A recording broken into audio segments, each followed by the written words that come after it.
इस क्षेत्र के हमारे पूर्व विधायक, मध्य प्रदेश सरकार के कैबिनेट मंत्री आदरणीय जसवंत जाटव जी ने बहुत जोशीले आवाज में आप सबसे भारतीय जनता पार्टी को जिताने की अपील की है। मंच पर उपस्थित हमारे क्षेत्र की पूर्व विधायक आदरणीय श्रीमती शकुंतला खड्डिक जी, भारतीय जनता पार्टी के हमारे विधानसभा के संयोजक आदरणीय बीके गुप्ता जी, आदरणीय अरविंद बेडर जी, आदरणीय नफीस भाई, आदरणीय हमारे अंशुमान जी, मंच पर उपस्थित हमारी आदरणीय रेखा जी, हमारी महिला मोर्चे की सभी पदाधिकारीगण और मंच पर हमारे दाऊ करण सिंह जी, लोकपाल लोधी जी और जितने मंच पर हमारे सभी साथी बैठे हुए हैं, मैं सबका भी अभिनंदन करता हूं। दो तीन बातों का निवेदन मैं आप सबके बीच में करना चाहता हूं। तो देखिए, भारतीय जनता पार्टी को जब आपकी ताकत मिलती है, भारतीय जनता पार्टी को जब आप वोट देते हैं, तो शौचरैया की जो सबसे बड़ी समस्या थी उसका खात्मा लगता है। और भारतीय जनता पार्टी को जब आपकी ताकत मिलती है तो देश का सम्मान दुनिया में बढ़ता है। भारतीय जनता पार्टी को जब आपकी ताकत मिलती है तो देश की सेना का मनोबल बढ़ता है। और भारतीय जनता पार्टी को जब आपकी ताकत मिलती है तो आतंकवाद का खात्मा भी देश से होता है। भारतीय जनता पार्टी को जब आपका आशीर्वाद मिलता है तो देश का विकास होता है, मध्य प्रदेश का विकास होता है। और जब भारतीय जनता पार्टी को आशीर्वाद नहीं मिलता, कांग्रेस को मिलता है, तो पाकिस्तान में पटाखे फोड़े जाते हैं, हमारे देश में खुशियां नहीं होती। और इसलिए मैं यहाँ पर जितने भी मेरे बुजुर्ग बैठे हुए हैं, युवा साथी बैठे हुए हैं, दोनों दल आपके बीच में है। और मेरा सरपंच का विरोधी है या कुछ गांव में हमारे मतभेद है, उसके कारण भारतीय जनता पार्टी तो उसको अच्छी लग रही है, लेकिन मैं क्यों भारतीय जनता पार्टी का काम कर रहा हूं, इसी बात की पीड़ा है। ये चुनाव कोई पंचायत का चुनाव नहीं है, ये मध्य प्रदेश की तकदीर और तस्वीर बदलने का चुनाव है। और इसलिए निर्णय आपके हाथ में है। हम बार बार निवेदन करते हैं, प्रार्थना करते हैं। कुछ बहरूप लिए लोग जाते हैं, तरह तरह से गुमराह करने का काम करते हैं। कांग्रेस आएगी तो ये कर देगी, कांग्रेस आएगी तो वो कर देगी। अरे 50 साल में तुमने देश को बर्बाद कर दिया, मध्य प्रदेश को तबाह कर दिया। और ये लोग ऐसी झूठी बातें करते हैं कि हमारे लोग भी उनकी जाल में जाते हैं। इसलिए उनको समझना पड़ेगा। और मैंने कहा कि मध्य प्रदेश में भारतीय जनता पार्टी की सरकार तो बनती है, लेकिन भारतीय जनता पार्टी का विधायक यहां से हम नहीं बना पाते। और जैसा कि अभी हमारे वक्ताओं ने कहा कि भारतीय जनता पार्टी के इतने हम सक्षम लोग यहाँ बैठे हुए हैं, इतने प्रभावशाली लोग यहाँ पर बैठे हुए हैं। अगर हम एक एक मतदाता को समझाने का काम करेंगे, घर घर जाकर वोटिंग के एक दिन रात से पहले हम निवेदन करेंगे कि भारतीय जनता पार्टी को आपका वोट मिलेगा, तो ये भारतीय जनता पार्टी सबके लिए काम करने वाली पार्टी है। इसलिए एक एक वोट को हम कैसे निकाल सकते हैं। अब मालूम पड़ा कि 4 दिन से हम गांव जा रहे हैं, पूरे भारतीय जनता पार्टी को समर्थन देने का मन बना लिया है, लेकिन काम का समय है। अब बोनी भी चालू होगी, धान की कटाई भी हो रही है। और कई बार हम जब घर से निकल गए तो फिर वोट डालने के लिए हम आएंगे नहीं आएंगे। तो मेरी प्रार्थना है कि भारतीय जनता पार्टी को एक एक वोट जब तक हम देकर नहीं जाएं, क्योंकि ये इतना बड़ा निर्णय आप सब करने वाला है कि इस चुनाव के माध्यम से हमारे क्षेत्र का भविष्य का भी सवाल है और मध्य प्रदेश के भविष्य का भी सवाल है। इसलिए मैं आप सबसे यही प्रार्थना करता हूं कि देखिए, भारतीय जनता पार्टी जो कहती है वो करती है। 15 महीने की कमलनाथ की सरकार ने जब 2018 का चुनाव हुआ था, लोगों से वादे किए थे कि हम 2 लाख तक के कर्जे माफ करेंगे। एक व्यक्ति का भी 2 लाख तक का कर्जा माफ नहीं किया। उन्होंने कहा था कि हम 4000 रुपए में ना बेरोजगारों को भत्ता देने का काम करेंगे, एक बेरोजगार को भत्ता नहीं दिया। बेटियों की शादी के लिए हम 51,000 रुपए देंगे, एक बेटी की शादी में नहीं दिया।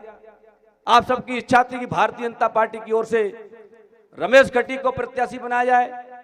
आपकी मांग पर, आपके भरोसे पर, आपकी ताकत पर भारतीय जनता पार्टी ने रमेश खटीक जी को आपकी सेवा के लिए प्रत्याशी बनाया है। रमेश खटीक का पूरा जीवन को आप देखेंगे, खुले जो पन्ने होते हैं किताब के, खुली किताब की तरह रमेश खटीक का जीवन है। कोई लाग लपेट नहीं है, कोई चाल फरेब नहीं है, कोई ज्यादा झुकना जानते नहीं है। क्योंकि राजनीति में जो लोग होते हैं ना, जो मन के अंदर जो होते हैं वही बाहर होते हैं, वो रमेश खटीक है। राजनीति में बिरले लोग ऐसे होते हैं। रमेश खटीक ने 2008 से 2013 तक आपकी सेवा की, 1 रुपए का भ्रष्टाचार का आरोप रमेश खटीक पर नहीं लगा।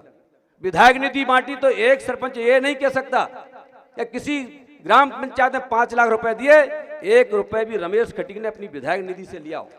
और इस 47 विधानसभा में मध्य प्रदेश में घूम कर आ रहा हूं, चारों तरफ भारतीय जनता पार्टी की लहर है, लेकिन पीड़ा जब होती है कि विधायक हमारा होता नहीं, सरकार भारतीय जनता पार्टी की बनती है। जब मुख्यमंत्री के सामने जाते हैं तो आंखें नीचे करना पड़ती है। और इसलिए जब आपका विधायक होगा, दमदारी के साथ, ताकत के साथ मुख्यमंत्री का हाथ पकड़कर भी कररा विधानसभा क्षेत्र में यदि हमारी समूह की सड़क ठीक नहीं होगी, 4 महीने के अंदर वो हम सड़क को भी ठीक करेंगे। इस कररा विधानसभा क्षेत्र में जो हमारी नहरें टूटी फूटी पड़ी हैं, एक एक नहर को हम ठीक करेंगे। इस कररा विधानसभा क्षेत्र में जो भी विकास के काम अधूरे पड़े हैं, अधिकार के साथ मुख्यमंत्री का हाथ पकड़ के कराने के लिए हम सब कितने कार्यकर्ता यहाँ पर बैठे हुए हैं, आप सबकी कृपा से हमारा भी कुछ थोड़ा बहुत महत्व है। हम रमेश खटीक के साथ पूरी टीम मिलकर के इस विधानसभा क्षेत्र को विकास का एक नया मॉडल बनाने का काम करेंगे। मैं ये विश्वास आप सबको देना चाहता हूं। और आज श्री नरेंद्र सिंह तोमर जी जिंदाबाद, जिंदाबाद जिंदाबाद, श्री विष्णुदत्त जी जिंदाबाद, जिंदाबाद जिंदाबाद, बीडी शर्मा जी जिंदाबाद, जिंदाबाद जिंदाबाद, नरेंद्र सिंह तोमर जिंदाबाद, जिंदाबाद जिंदाबाद, नरेंद्र सिंह तोमर जिंदाबाद, जिंदाबाद जिंदाबाद, बीडी शर्मा जी जिंदाबाद, जिंदाबाद जिंदाबाद, भाजपा जिंदाबाद, जिंदाबाद जिंदाबाद, भाजपा जिंदाबाद, जिंदाबाद जिंदाबाद, नरेंद्र सिंह तोमर जिंदाबाद, जिंदाबाद जिंदाबाद, श्री बीडी शर्मा जी जिंदाबाद, जिंदाबाद जिंदाबाद, नरेंद्र सिंह तोमर जी जिंदाबाद, जिंदाबाद जिंदाबाद, श्री बीडी शर्मा जी जिंदाबाद, जिंदाबाद जिंदाबाद, श्री नरेंद्र सिंह तोमर जी जिंदाबाद, जिंदाबाद जिंदाबाद, श्री बीडी शर्मा जी जिंदाबाद, जिंदाबाद जिंदाबाद, भाजपा जिंदाबाद, जिंदाबाद जिंदाबाद, भाजपा जिंदाबाद, जिंदाबाद जिंदाबाद, नरेंद्र सिंह तोमर जी जिंदाबाद, जिंदाबाद जिंदाबाद, श्री बीडी शर्मा जी जिंदाबाद। जिंदाबाद जिंदाबाद, सम्माननीय हमारे बीच में जो हमारे मध्य प्रदेश को गढ़ने वाले,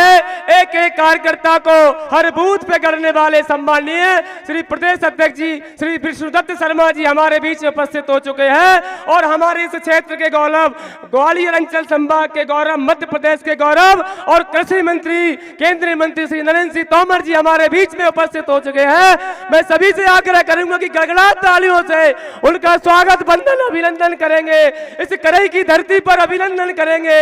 इस करई इमली माँ के ग्राउंड में और उनकी भूमि पर हम स्वागत, वंदन, अभिनंदन करेंगे।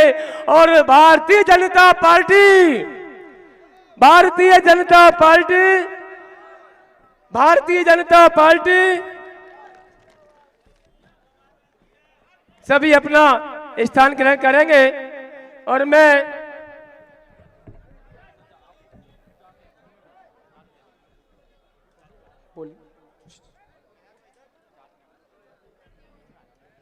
हमारे बीच में जो बहुत ही लंबे समय से इंतजार था और बीच में उपस्थित हो चुके हैं। और लेकिन आप ही बहुत ही धैर्यवान, जो लगातार 4 घंटे से हम अपने वरिष्ठ नेतृत्व, श्रेष्ठ नेतृत्व को हम निश्चित तौर पे सुनने वाले थे। और अब मैं सीधे स्वागत के लिए मैं हमारे जिले के अध्यक्ष श्री राजू बाथम जी से आग्रह करूंगा कि हमारे उपस्थित जो हमारे अतिथिगण हैं उनका स्वागत करेंगे। सम्मानीय श्री राजू बाथम जी, जिला अध्यक्ष।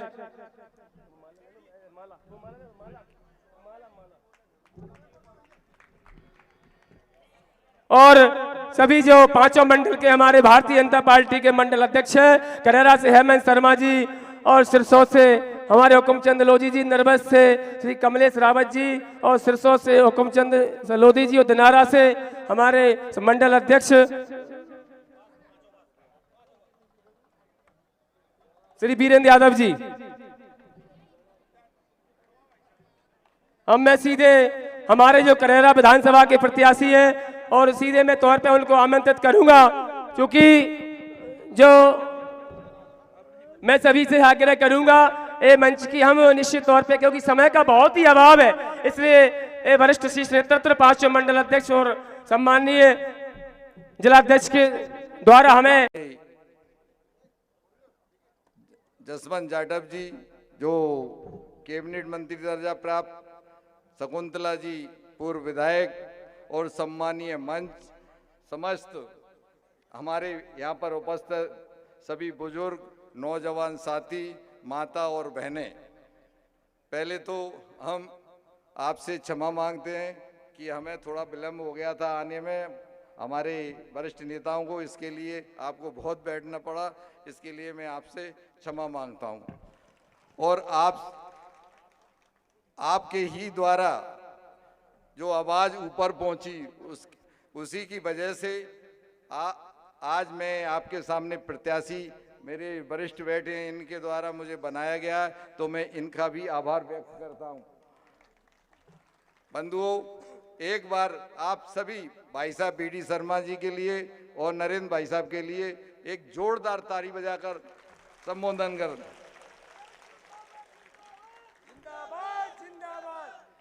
जिन्होंने मुझे प्रत्याशी बनाया उनके चरणों में मैं भी नमन करता हूं। और आप यहाँ उपस्थित हुए हैं बंधुओं, आप मालूम है 5 वर्ष पहले भी मैं विधायक रह चुका हूँ। मुझसे जो भी गलतियाँ हो उन्हें आप, अगर मैं उसके लिए आपसे क्षमा मांगता हूँ। और भाई आप मालूम है, जब सांसद जी भाई साहब रहे थे, हमारे सांसद जी केंद्रीय मंत्री, हमारा जो रोड बना है ये भाई साहब की ही देन है। सोन चिरैया जो आज हटा है उसमें भाई साहब की ही देन है और हमारे वरिष्ठ लोगों की भी देन है। हमारे मगरोनी का जो रोड बना है वो भी भाई साहब की देन है। हमारे यहाँ 2-3 जगह मंगल भवन बने वो भी भाई साहब की ही देन है। और मैं तो केवल आपसे यही निवेदन करूंगा कि मैं आपसे प्रार्थना कर रहा हूं भाई साहब के सामने कि मेरे से जो भी बनेगा मैं आपकी सेवा करता रहूंगा। और हमेशा आपने देखा है कि हमें जब से भी राजनीति में आया हूं, जब से आपकी सेवा में लगा रहता हूं। और जे भाई साहब जो रोड है हमारा सिंचाई में है, कई वर्षों से समूह रोड जो है पड़ा हुआ है, इसकी मांग लोग हमारे क्षेत्र के वासी कर रहे हैं। तो मैं आपसे भाई साहब से निवेदन करूंगा कि सरकार बने तो इस रोड को हमारे को जरूर बनवा दें। जय हिंद, जय भारत। बहुत बहुत धन्यवाद भाई साहब। अब मैं आमंत्रित करना चाहूंगा वो तालियों से गड़गड़ा स्वागत करें आप तालियों से, जो मध्य प्रदेश के एक एक कार्यकर्ता को गढ़ने का जो काम कर रहे हैं। ऐसे मेरे आदर्श सम्माननीय श्री विष्णुदत्त शर्मा जी, प्रदेश के भारतीय जनता पार्टी के प्रदेश के अध्यक्ष, तालियों से गड़गड़ाहट से स्वागत वंदन अभिनंदन करेंगे श्री विष्णुदत्त शर्मा जी।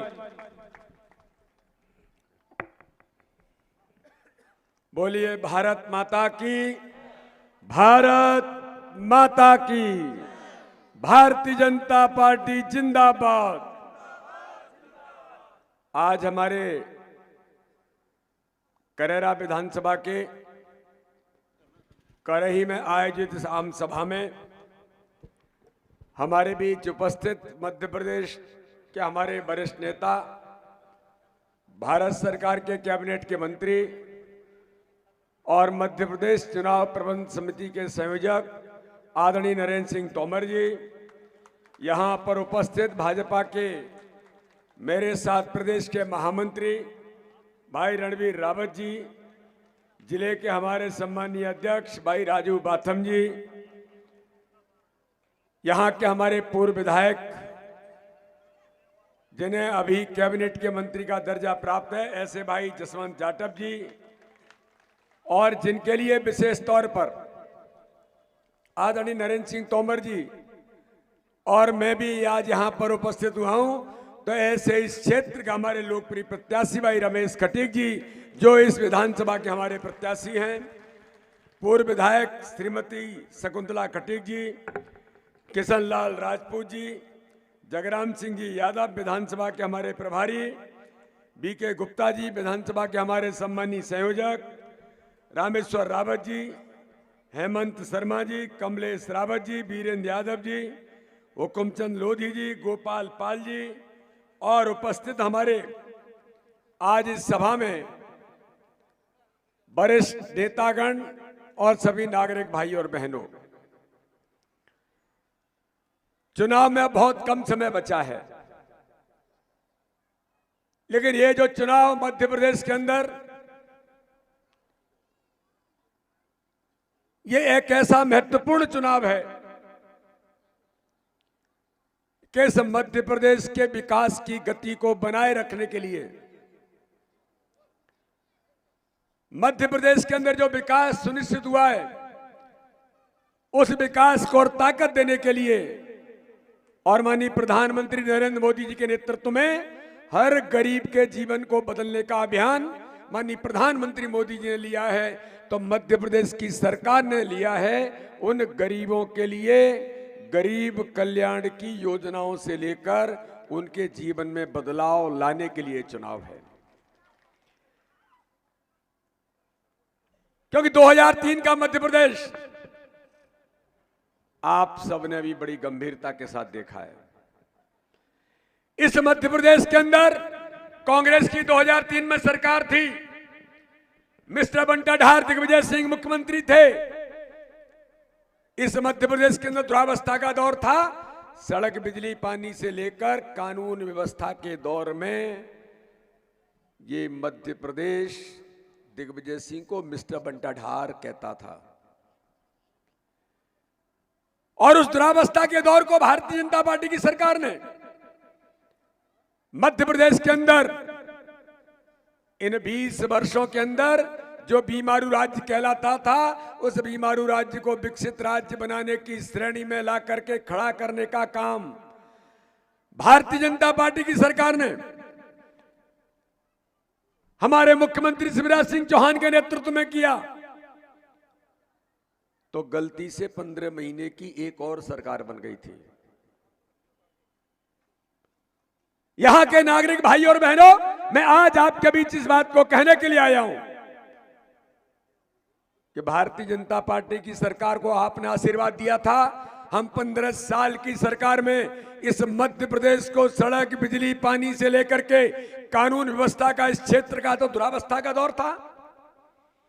उन सारी बातों को आगे ले जा करके भारतीय जनता पार्टी की सरकार ने शिक्षा और स्वास्थ्य के क्षेत्र में भी हर क्षेत्र में इस मध्य प्रदेश को एक विकसित मध्य प्रदेश बनाने का काम किया। जनता ने आशीर्वाद 2018 में भाजपा को ही दिया था।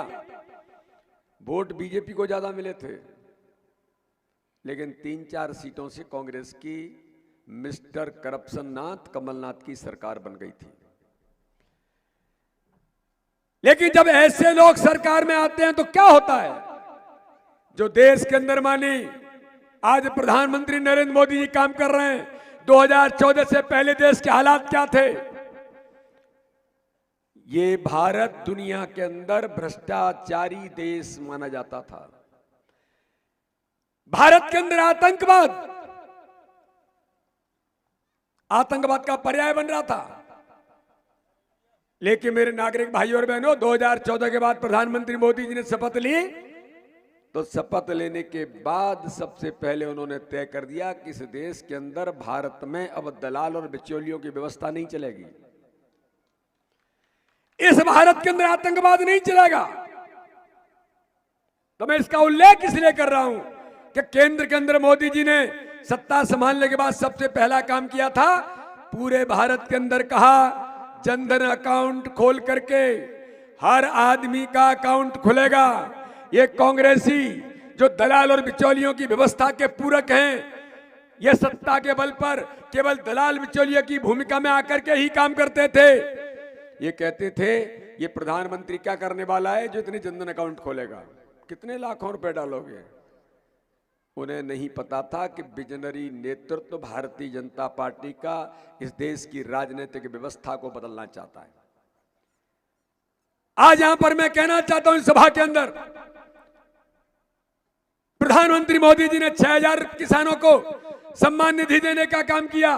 मध्य प्रदेश के मुख्यमंत्री ने भी 4000 दिया और बाद में 6000 दिया, 12000 हमारे किसानों को उनके सम्मान के लिए दिया। तो व्यवस्था का परिवर्तन कैसे होता है, मैं आज इस सभा में जनता को इसलिए बताना चाहता हूं कि हम लोगों को इन बातों को चुनाव के समय में जरूर याद रखने की जरूरत है। कांग्रेस के प्रधानमंत्री राजीव गांधी कहते थे उस समय जब तत्कालीन प्रधानमंत्री थे, हम 1 रुपया गरीब के लिए दिल्ली से भेजते हैं, 85 पैसे दलाल और बिचौलिए खा जाते हैं, भ्रष्टाचार में चला जाता है, 15 पैसे गरीब तक पहुंचता है। लेकिन प्रधानमंत्री मोदी जी ने 2014 में शपथ लेने के बाद मैं आज आपको पूछना चाहता हूं, मेरे नागरिक भाई बहनों, आपके खाते में 6000 प्रधानमंत्री भेजते हैं, 6000 मध्य प्रदेश के मुख्यमंत्री भेजते हैं, 12,000 रुपए भारत के अपने मध्य प्रदेश के किसानों के खाते में आते हैं। इनमें से 1 पैसे भी किसी दलाल बिचौलिए ने आपसे लिया है क्या? अरे जरा ताकत से बताओ, लिया है क्या? ये भारतीय जनता पार्टी की सरकार है, केंद्र के अंदर, राज्य के अंदर। इसलिए बीजेपी की सरकार चाहिए। हमारी इतनी बड़ी संख्या में माताएं बहनें बैठी हैं, महिलाओं को सम्मान देने के लिए भारतीय जनता पार्टी की सरकार ने कहा, माननीय मुख्यमंत्री शिवराज सिंह चौहान ने, मेरी बहनों को मैंने लाडली लक्ष्मी मध्य प्रदेश के अंदर बनाई, कन्यादान योजना शुरू किया, तीर्थ दर्शन योजना बुजुर्गों के लिए शुरू किया। सारी योजनाओं के साथ हम मध्य प्रदेश में काम कर रहे थे। और जब पुनः सरकार बनी तब उन्होंने कहा कि बहनों के सशक्त और ताकतवर बनाने के लिए 1000 रुपए महिलाओं के लिए लाडली बहना योजना शुरू की। तो 1000 कहा था तो 1000 किया, बाद में कहा ये 3000 तक ले जाएंगे, 1250 करेंगे, तो 1250 किया। मेरी बहनों जरा मुझे बताओ, आपसे किसी बहन से किसी ने 1 रुपया दलाल बिचौली ने लिया है क्या? जरा बताइए ना, लिया है क्या? अगर 1250 आया है तो 1250 ही खाते में जाएगा, एक क्लिक। ये भारतीय जनता पार्टी की सरकार है।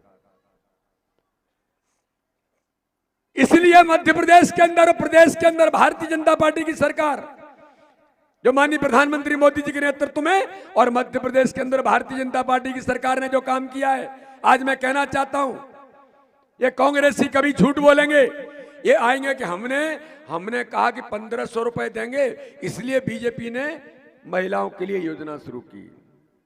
इस करेरा क्षेत्र के अंदर शिवपुरी के जिले में पिछली सरकार जब माननीय मुख्यमंत्री शिवराज सिंह चौहान चला रहे थे, तब इस क्षेत्र की शहरिया बहनों के लिए, बैगा और भारिया हमारी आदिवासी बहनों के लिए उस समय 1000 रुपए भारतीय जनता पार्टी की सरकार उन बहनों के खाते में डालती थी। मैं पूछना चाहता हूं, ये कांग्रेसी गलती से कोई आए तो इनसे पूछिए, उन गरीब आदिवासी बहनों के उस समय पिछली सरकार में 1000 रुपए जब 15 महीने की सरकार में आए थे गलती से, इनने उनका अधिकार भी छीन लिया था, वो पैसे बंद करके। आप बहुत देर से बैठे, नरेंद्र सिंह जी को वही सुनना है, इसलिए मैं उन बातों के बहुत संदर्भ में नहीं जाना चाहता। 15 महीने की सरकार में इन्होंने वल्लभ भवन को दलाली का अड्डा बनाया, और केवल दलाली का अड्डा बनाने का मैं आरोप नहीं लगा रहा हूं। 281 करोड़ रुपए कमलनाथ के पीए मिगलानी और कक्कड़ के पास पकड़ा गया, वो पैसा ऊपर तक जाता था, ऊपर ही पकड़ा गया। ये कमलनाथ को मध्य प्रदेश की जनता पूछती है पैसा कहां से आया था। वल्लभ भवन को दलाली का अड्डा बनाने वाला कमलनाथ, मध्य प्रदेश के अंदर यह बंटाढार दिग्विजय सिंह के इशारे पर चलने वाली सरकार ने हर गरीब के हक और अधिकार को छीना था, सारी योजना बंद कर दी थी।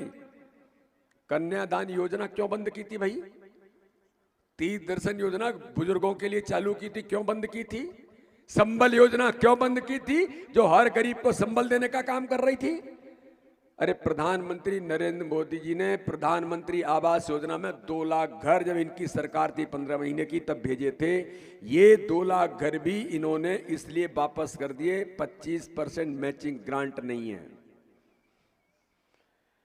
उन 2 लाख गरीबों का हक किसने छीना था? अगर अटल बिहारी वाजपेयी ने भारत के गांव-गांव को सड़कों से जोड़ा, तो प्रधानमंत्री नरेंद्र मोदी ने कहा कि जल जीवन मिशन में एक भी गांव अब ऐसा नहीं बचेगा जो घर घर में नल से पाइपलाइन से, नल की टोंटी से पानी नहीं पहुंचेगा।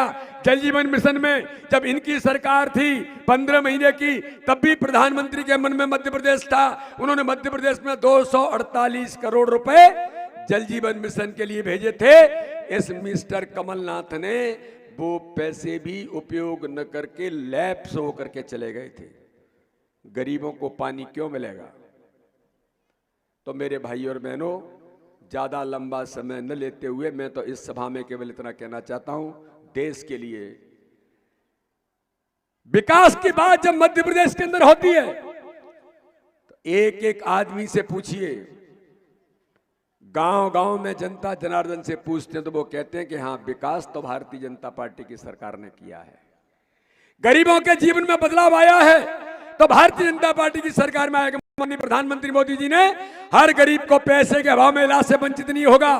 तो भारत के राजनीतिक इतिहास में 5 लाख रुपए हर गरीब को फ्री में इलाज कराने का अधिकार किसी ने दिया तो भारत के प्रधानमंत्री नरेंद्र मोदी ने दिया है। ये बदलाव इस भारत की राजनीति में प्रधानमंत्री मोदी जी के नेतृत्व में और भारतीय जनता पार्टी की सरकार के नेतृत्व में आ रहे हैं।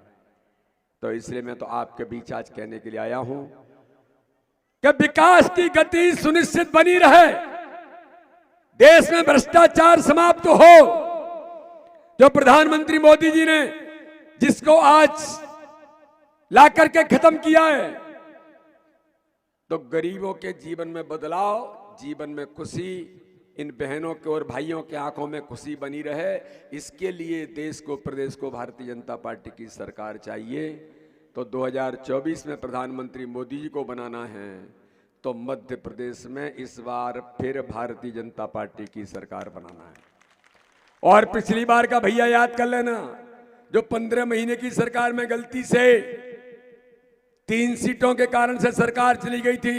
एक एक सीट महत्वपूर्ण है और आपका ऐसा प्रत्याशी रमेश कटीक जी के बारे में तो मैं आपकी जिम्मेदारी नहीं, पूरी गारंटी ले सकता हूं। ऐसा ईमानदार और ऐसा कुशलता के साथ काम करने वाला हमारा प्रत्याशी, भारतीय जनता पार्टी के हमारे नेता भाई रमेश कटीक जी इस विधानसभा के प्रत्याशी के तौर पर आपके बीच मैदान में उतरे हैं। तो देश के अंदर प्रधानमंत्री जी को और मध्य प्रदेश के अंदर भारतीय जनता पार्टी की सरकार बनाने के लिए मैं आप सब लोगों से अपील और अनुरोध करने के लिए आया हूं कि हम सब मिल करके करेरा विधानसभा के केवल चुनाव नहीं जीतना है, एक एक बूथ पर भारतीय जनता पार्टी चुनाव कैसे जीतेगी, ये आशीर्वाद आप सबका चाहिए। और इस देश के अंदर माननीय प्रधानमंत्री मोदी जी के नेतृत्व में हम 2024 में प्रधानमंत्री को ताकत देंगे और वो ताकत तब मिलेगी जब मध्य प्रदेश में प्रचंड बहुमत की भाजपा की सरकार बनेगी। बोलिए, सब लोग तैयार हैं?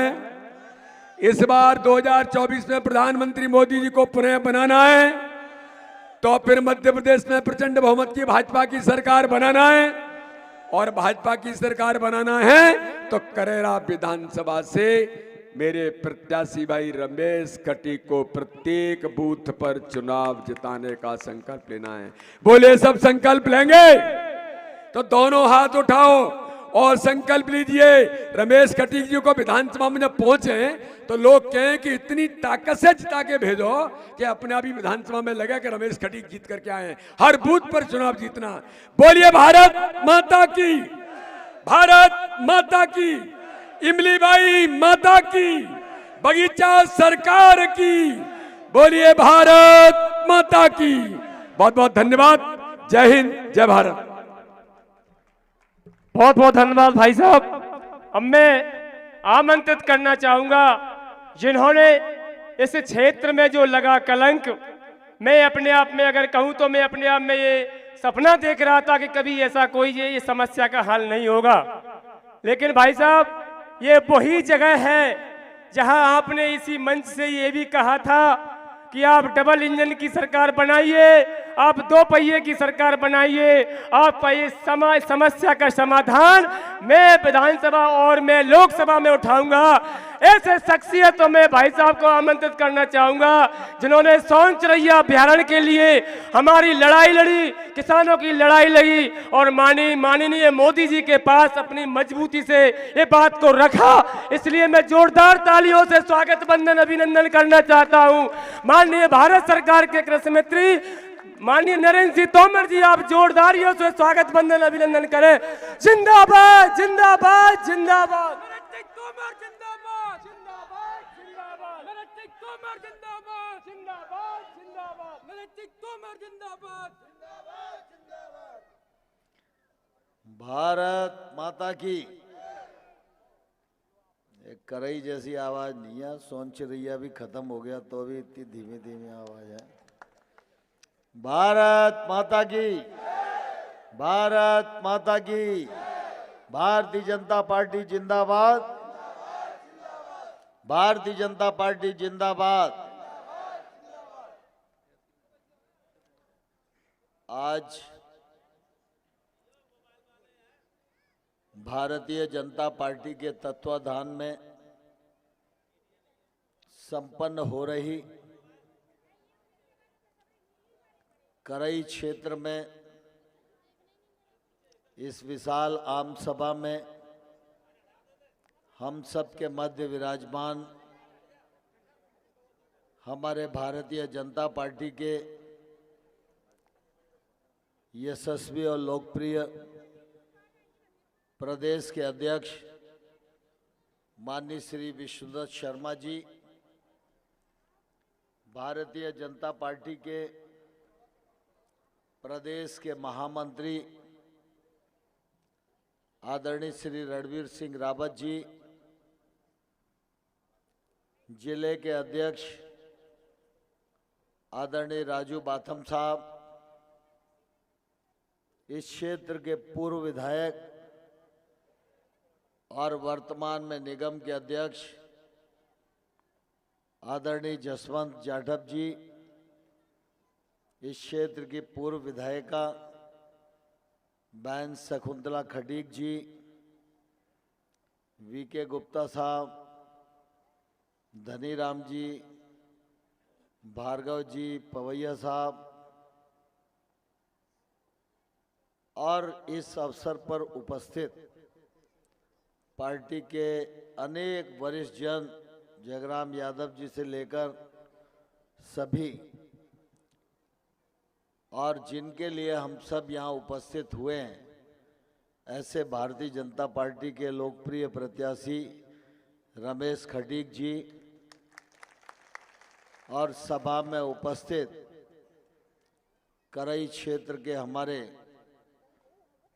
सभी बुजुर्गवार भाइयों बहनों और पत्रकार मित्रों। करई क्षेत्र में आज ये चुनावी सभा संपन्न हो रही है। इस सभा की अच्छी तैयारी की है, इसके लिए मैं यहाँ के संयोजक और मंडल अध्यक्षों को हृदय से बहुत बहुत धन्यवाद देता हूँ, उनकी भूरी भूरी प्रशंसा करना चाहता हूँ। आप सब लोग करेरा विधानसभा क्षेत्र के नागरिक हैं और मेरा भी ये सौभाग्य रहा कि आप सब ने लोकसभा चुनाव में मुझे अपने प्रतिनिधि के रूप में स्वीकार किया।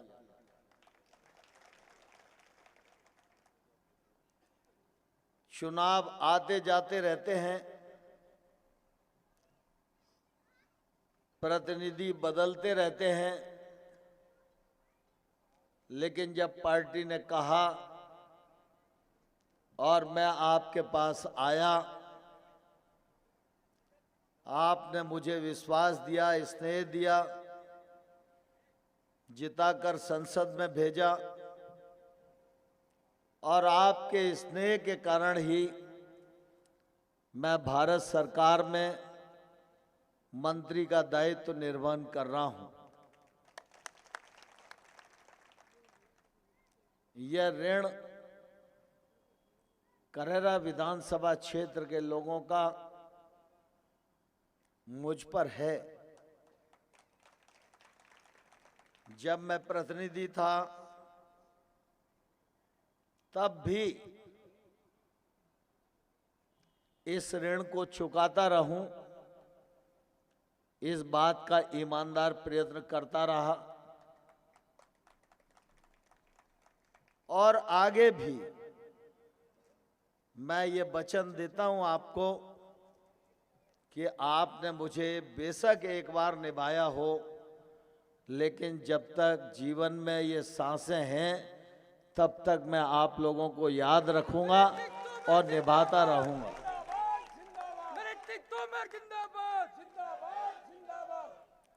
अभी हमारे संचालक जी कह रहे थे कि करई की सभा में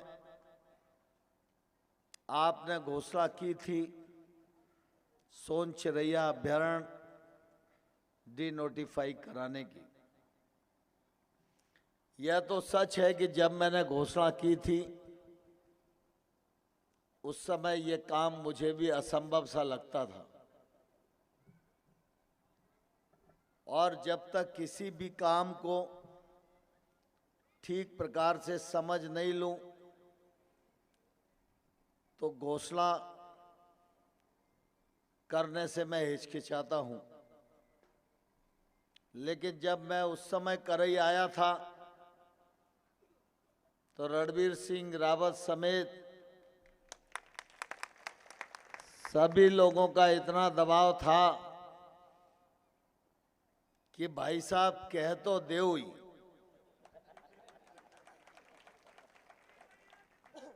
मैंने कहा कि बाद में नहीं हुआ तो वचन झूठा चला जाएगा। रणबीर रावत जी ने कहा कि भाई साहब आप अगर घोषणा कर दोगे तो इसको करा के ही मानोगे, मैं आपको जानता हूं।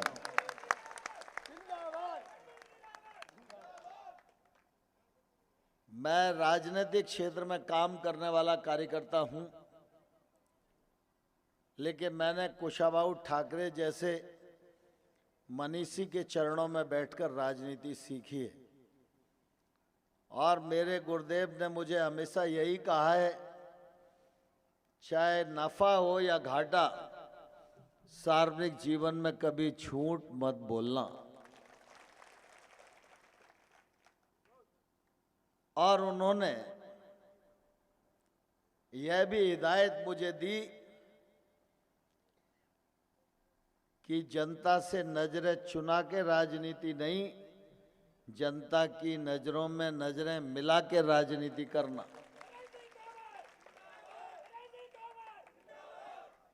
तो इसलिए मैं हमेशा तौल मोल के बोलता हूं। लेकिन ईश्वर की कृपा, आपका स्नेह, करेरा की जनता का आशीर्वाद, आप सब लोगों की ताकत ने सोन चिरैया अभ्यारण्य को डिनोटिफाई करा लिया। इसके लिए मैं आप सब लोगों को हृदयपूर्वक बहुत बहुत बधाई देना चाहता हूं। हमारे इस परिक्षेत्र में सड़कों की दृष्टि से तो अनेक काम हुए हैं, आप सब इस बात के साक्षी हैं। लेकिन मुझे इस बात का संतोष है कि आमतौर पर 10-20 लाख का सामुदायिक भवन तो अनेक स्थानों पर बनता है, लेकिन करोड़ों की लागत का सामुदायिक भवन लखेश्वरी मैया और मंगला माता पर हम लोगों ने बनाने का काम किया, जो आज भी नागरिकों को याद है और आने वाले वर्षों में भी याद रहेगा।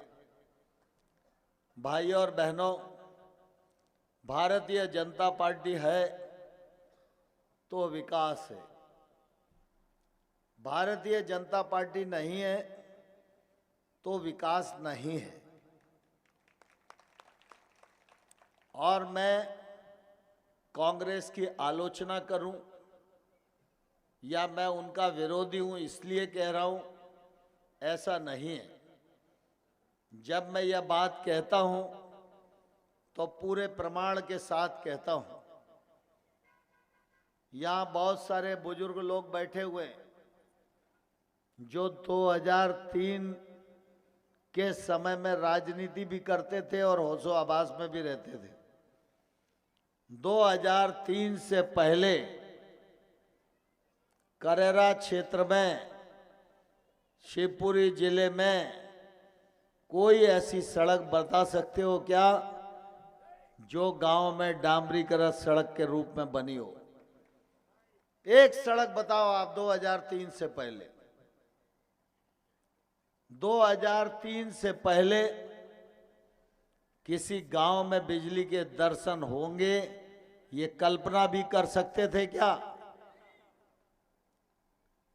लेकिन आज गांव में सड़कें हैं, गांव में बिजली है।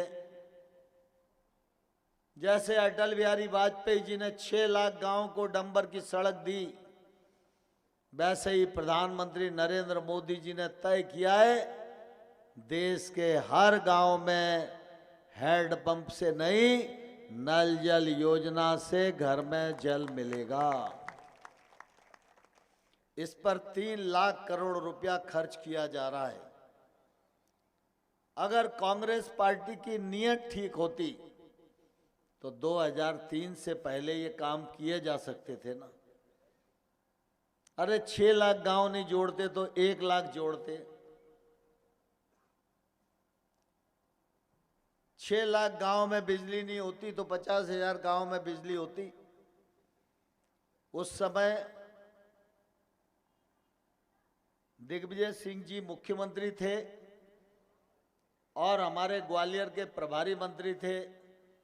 मैं ग्वालियर में विपक्ष का विधायक था। तो मैंने एक दिन उनसे पूछा कि साहब मध्य प्रदेश में बिजली कहां मिल रही है, क्योंकि उस दिन ग्वालियर शहर में बैठक चल रही थी और बिजली नहीं थी। तो दिग्विजय सिंह जी ने मुझे कहा, नरेंद्र सिंह जी गांव को बिजली दे रहे हैं इसलिए शहर में बिजली का कट है। और उसके बाद हम लोग एक कार्यक्रम के अंतर्गत जब उनका दूसरा दौरा हुआ तो मैंने घाटी गांव के पास, शायद आरोन गांव था, तो मैंने वहां उनसे पूछा कि राजा साहब कहां बिजली मिल रही है? गांव में तो है नहीं, आप उस दिन कह रहे थे। बोले आज शहर में चली गई होगी। तो शहर में भी नहीं थी, गांव में भी नहीं थी। और राजा का पूरी तरह उस समय बाजा बज रहा था। लेकिन भारतीय जनता पार्टी को आपने आशीर्वाद 2003 में दिया। मैं गौरव के साथ कह सकता हूं, इस मंच पर जितने कार्यकर्ता बैठे हैं, अगर ये भाषण करेंगे तो भारतीय जनता पार्टी के विकास की, जन कल्याण की योजनाओं को गिनाने में एक एक आदमी 2-2 घंटा बोल सकता है। ऐसा कोई वर्ग नहीं है, ऐसा कोई क्षेत्र नहीं है जहां सरकार की रोशनी न पहुंची हो। कौन कहता था कि 0% ब्याज पर किसान को कर्जा मिलेगा? कौन सोच सकता था मुआवजे के लिए आरबीसी में परिवर्तन हो जाएगा? कौन सोच सकता था 6 लाख हेक्टेयर भूमि से भाजपा के राज में 47 लाख हेक्टेयर भूमि में सिंचाई होने लगेगी? कौन सोच सकता था 2003 में 2900 मेगावाट बिजली पैदा होती थी, आज 29,000 मेगावाट बिजली पैदा हो रही है। और दिल्ली के मेट्रो रेल भी मेरे मध्य प्रदेश की बिजली से चल रही है। यह हम सब लोगों के लिए गर्व और गौरव की बात है। इसलिए आप सबने देखा होगा, चुनाव है, चुनाव में कांग्रेस के प्रत्याशी हैं, पसापा के प्रत्याशी हैं, वोट मांगने के लिए आपके पास आ ही रहे होंगे। दिग्विजय सिंह का बयान आप पढ़ते होंगे, कमलनाथ जी का बयान आप पढ़ते होंगे। कोई ये नहीं कहता कि मैंने एक बिजली का सब स्टेशन बनवाया, कोई ये नहीं कहता करेरा क्षेत्र में हमने एक सड़क बनवाई। कोई अपने आप को जय बोलता है, कोई वीरू बोलता है। अरे भाई चुनाव है, चुनाव में तो रमेश खटीक खड़े हुए, भाजपा खड़ी हुई है, इसमें जय और वीरू का क्या लेना देना है।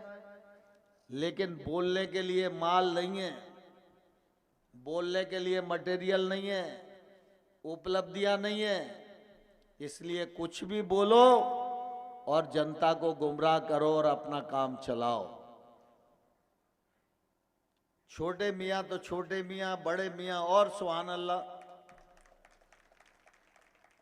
प्रदेश के नेताओं पे तो मटेरियल है नहीं। उनके नेता राहुल गांधी वो भारत जोड़ो यात्रा कर रहे थे। अब यहां आप सैकड़ों लोग बैठे हैं, आपको कहीं से भी भारत टूटता हुआ नजर आ रहा है क्या? बताओ। जब भारत कहीं टूट ही नहीं रहा तो भारत को तुम जोड़ काहे को कोशिश कर रहे हो? है कि नहीं मूर्ख बनाने की बात? बताओ। और मैं राहुल गांधी को कहना चाहता हूं, मित्रवर, जब तक नरेंद्र मोदी इस देश का प्रधानमंत्री है तब तक कोई माई का लाल भारत माता की तरफ आंख उठाकर देख भी नहीं सकता।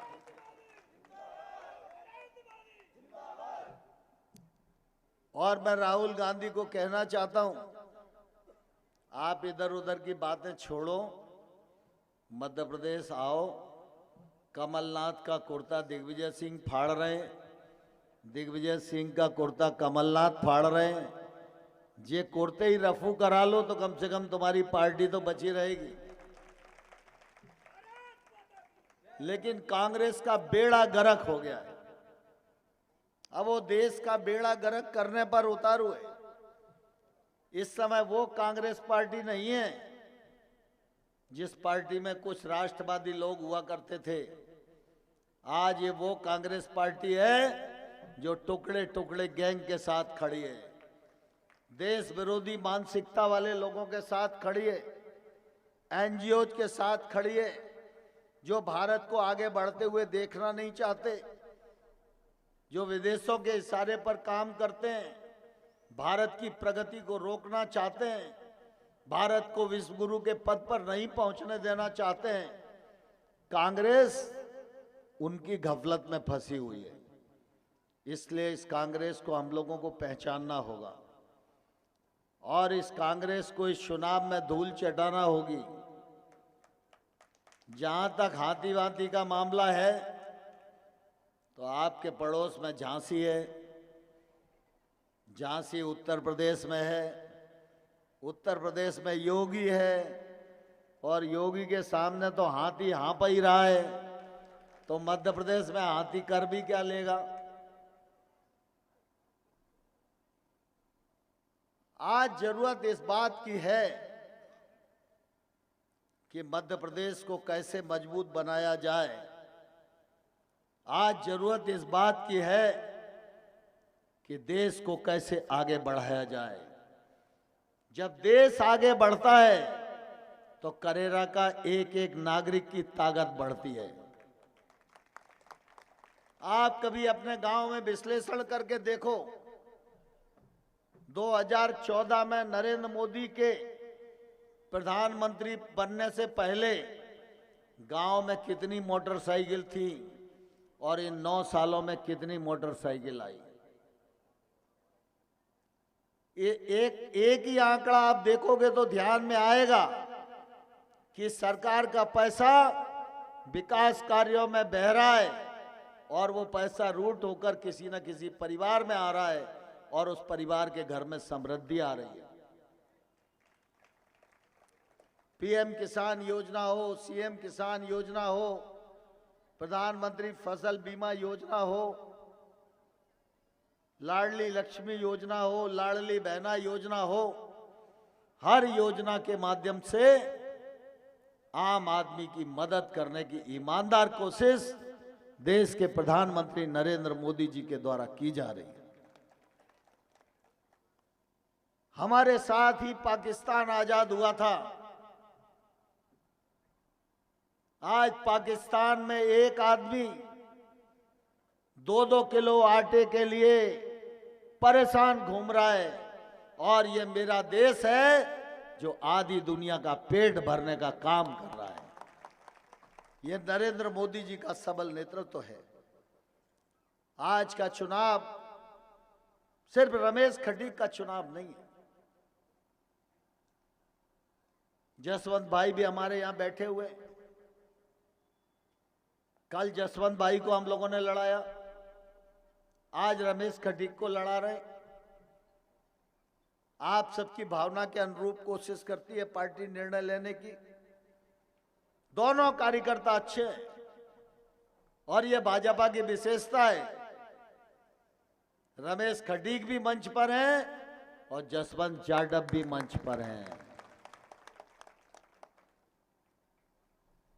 लेकिन ये चुनाव रमेश खटीक का नहीं है, ये चुनाव नरेंद्र सिंह तोमर का भी नहीं है, ये चुनाव बीडी शर्मा जी का भी नहीं है।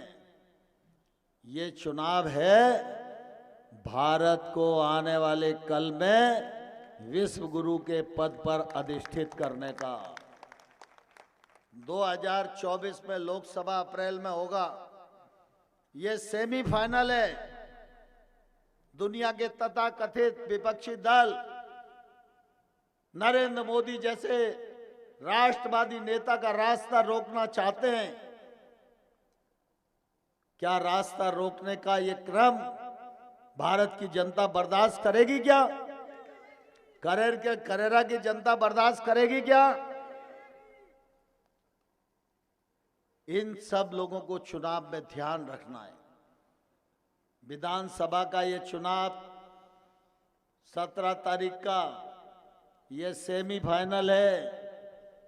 सेमीफाइनल जीतेंगे तो फाइनल ताकत से खेलेंगे, और फाइनल जीतेंगे तो भारत को सोने की चिड़िया कहलाने वाला देश बनाने में सफल होंगे। तो इस अवसर पर आप व्यक्तियों को मत देखो, उस विराट स्वरूप को देखो, उस प्रधानमंत्री को देखो जिसने पूरी दुनिया को भारत का लोहा मनवा दिया। उस प्रधानमंत्री के हाथों को ताकत हम सब लोगों को मिलकर देना है। आप सब तैयार हो? अरे बहनें कुछ हाथ नहीं उठा रही हैं, और इधर बाएं वाले जब मैं देखूंगा तो उठाया, तुमने वैसे नहीं उठाया। सीधे हाथ वाले जरा दोनों हाथ मुट्ठी बंद करो। ये पंडित जी ने पंजे नहीं तो बंटा ढार किया है। हनुमान जी की मुष्टिका बना के संकल्प करो, भारत माता की, भारत माता की। भाजपा को जिताओगे, जिताने के लिए घर घर जाओगे, वोट मांगोगे, रमेश जी को विधायक बनाओगे, कमल का बटन दबाओगे, भाजपा की सरकार मध्य प्रदेश में बनाओगे, नरेंद्र मोदी की ताकत बढ़ाओगे, भारत माता को परम वैभव के शिखर पर पहुंचाओगे। भारत माता की, भारत माता की। करेरा के लोगों की बहुत बहुत धन्यवाद। बहुत बहुत धन्यवाद भाई साहब। बोलो भारतीय जनता पार्टी, भारतीय जनता